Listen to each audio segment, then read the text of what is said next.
What is up guys, it is that time of the month once again, and here are my best 5 Android games of July 2016, and we're starting with Zombieville USA number 2. Put simply, this is every bit as fast, frantic, fluid and fun as the first game, with a heap more. There's the biggest array of weapons we've ever seen, a tremendous amount of upgrades, and then on top of that, special abilities which have been thrown in, which can be combined to create some pretty devastating effects. The objective in every case is pretty simple, basically survive until the timer reaches 0, and then your helicopter will come and save you. Compared to the first one, they've also introduced vehicle combat, which basically means you get in a car and crush zombies and build up a huge score multiplier. This is addictive mobile gaming at its finest. Number 2. Bushido Bear. And this game kind of caught me by surprise a bit. I was simply browsing on the store and recognized the developer because they'd made a couple of other games which I really enjoyed. You play the game by controlling your bear with your finger, the goal being to slice enemies without actually bashing into them. If you hit an enemy, you basically die instantly. You can unlock new blades, new attacks, and a ton of new bears, all which kind of look and feel a little bit different. There's also a constant push to try and rack up a score multiplier by hitting as many enemies as possible in one fell swoop. Think Fruit Ninja. Doing that will give you a constant stream of coins, and to be honest I think they release them at just the right rate. You can earn enough in one game to basically get an unlockable every time you play. If there's one thing I guess I've learned about mobile gaming, it's that you can always expect the unexpected, and Rodeo Stampede is a perfect example of that.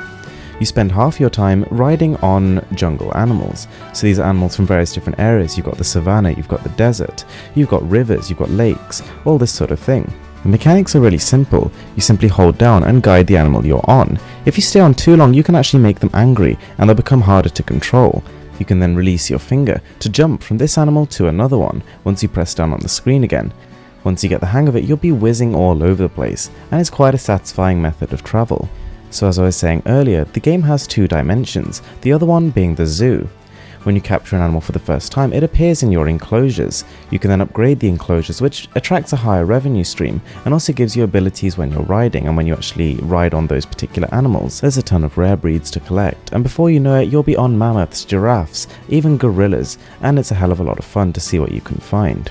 Next up, Zombie Catchers. A bit of an odd game, to say the least. You're essentially running a juice shop, and the juice is fueled by zombies that you've killed. You can upgrade your juice machines to produce more juice and increase the value of the juice that you do produce, and then there's different combinations of juices that you can make.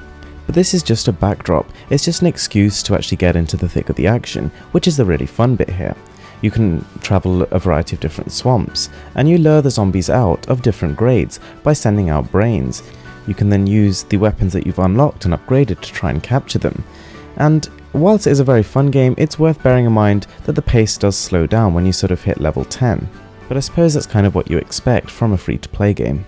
So the last game on this list is Never Alone Key Edition, and it follows the story of a small girl and a dog who've been basically separated from their entire village. It's a really endearing story, it's enjoyable to listen to, and to be honest, the controls and the mechanics of the game are quite simple, and even then rather clunky, but it's definitely worth downloading if you're someone who enjoys the development of character, who enjoys good storytelling, and it's one of the more visually impressive titles on Android.